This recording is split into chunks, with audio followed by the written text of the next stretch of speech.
Hello दोस्तों, मैं आपका दोस्त आपका टीचर आदित्य सर। आज हम लोग डिस्कस करेंगे बीकॉम फोर्थ सेमेस्टर का एक सब्जेक्ट जिसका नाम है income tax law and accounts. Income tax subject का एक चैप्टर हम लोग डिस्कस करने जा रहे हैं जिसका नाम है कैपिटल गेन। इस चैप्टर का आज हम लोग सेट नंबर 1 देखेंगे।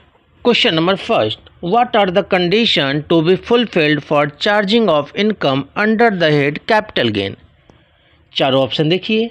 First, there must be a capital assets, there must be a transfer of such capital assets, the transfer of such capital assets has been affected during the previous year, या all of the above। All हो जाएगा option number D. Question number second, the following shall be regarded as capital assets: jewellery, sculptures, archaeological collection या all. ये सारे हो जाएगा option number D. Question number third, transfer of which of the following assets will not be considered as capital gain: jewellery, gold deposit bond, paintings, sculptures. कौन सा answer होगा बताइए? Option number second, gold deposit bond.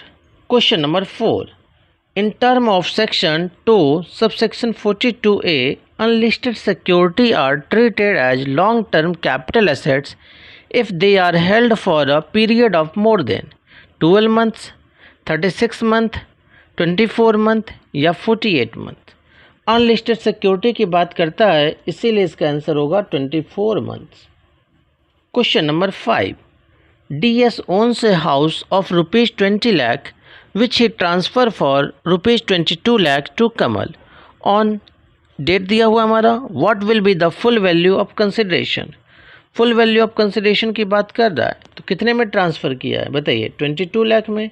तो इसका answer हो जाएगा option number first, 22 lakh. Question number 6, the benefit of exemption under section 54 available to individual, HUF, both या any person. Both हो जाएगा, individual and HUF, option number third. Question number 7, the maximum amount of investment in bonds during any of the financial year for claiming exemption under section 54 EC: rupees 10 lakh, no limit, 25 lakh या 50 लाख। 50 लाख हो जाएगा option number D. Question number 8, the benefit of exemption under section 54F is available when following capital assets is transferred: long-term residential house property, any long-term capital assets other than residential house property, short-term residential house property या short-term capital assets other than residential house property। बताइए कौन सा हो जाएगा?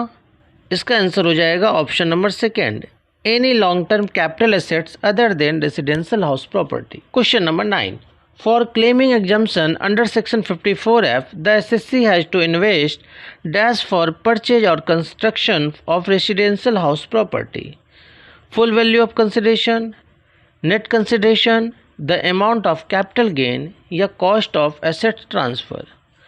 net consideration हो जाएगा option number second. Question number 10, which of the following is not a requisite for charging income tax on capital gain?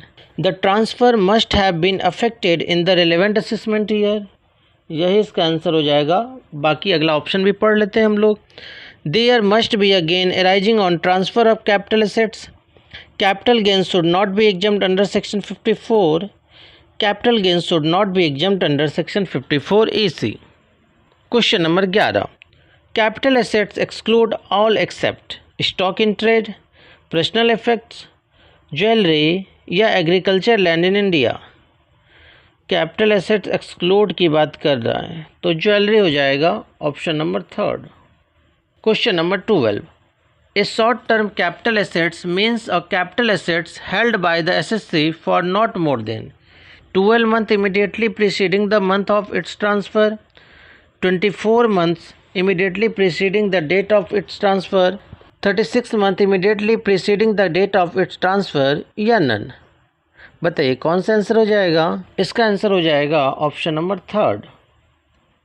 Question number 13, A long-term capital assets mean a capital assets held by the SSC for more than 12 months immediately preceding the month of its transfer, 24 months immediately preceding the date of its transfer, 36 months immediately preceding the date of transfer या none।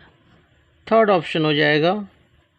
Question number 14, cost of acquisition in case of bonus share allotted before 1/4/2001 will be face value on the date of allotment, nil, market value as on 1/4/2001 या current market value.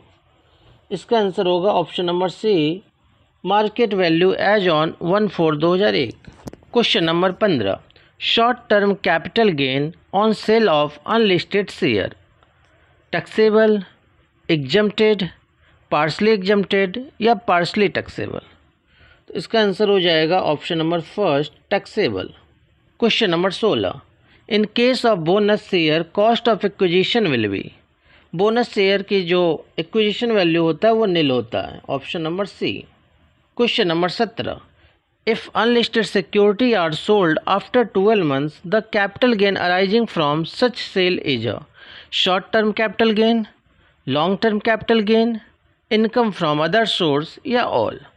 Short term capital gain हो जाएगा option number first. Question number 18, which of the following expenses are disallowed while calculating capital gain, cost of acquisition of assets, cost of improvement of assets, expenses on transfer of assets या security transaction tax. Option number D हो जाएगा security transaction tax.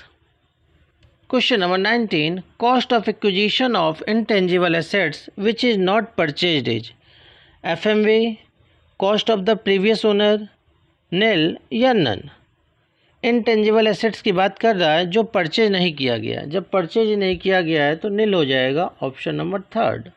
Question number 20, capital gain is the gain which arise from the transfer of land and building only, share of blue chip company, capital assets या all of the above. क्या लग रहा है बताइए? All देखते ही आप लोग को लगने लगता है कि ऑल होगा, लेकिन इसका आंसर जो होगा option number third, capital assets. आज की क्लास हम लोग यहीं समाप्त करते हैं। धन्यवाद।